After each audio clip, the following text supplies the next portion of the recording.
所講嘅年齡，女人希望我係嘅年地，對任何人嚟講都唔緊要嘅年齡，定係冇人應得嘅年紀。你幾歲有咩關係？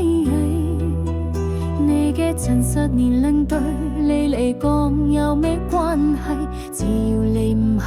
只係為咗做我而活，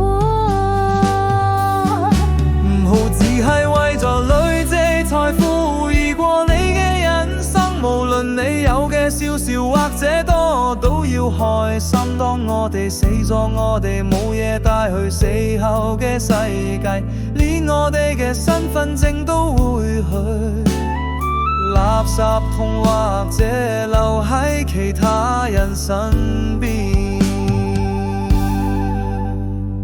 真正嘅年齡在於真正生活嘅樂趣，喺五班裏演員嘅情況下愛，係原諒嘅能力而唔是做法官，係永遠年輕同開心咁生活嘅智慧入面。唔只係為咗累積財富而過你嘅人生，無論你有嘅少少或者多，都要開心。當我哋死咗，我哋冇嘢帶去死後嘅世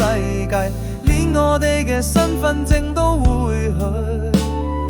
垃圾桶，或者留喺其他人身邊。我哋係我哋覺得自己係嘅年紀，無論我哋活咗幾多年，無論過咗幾多日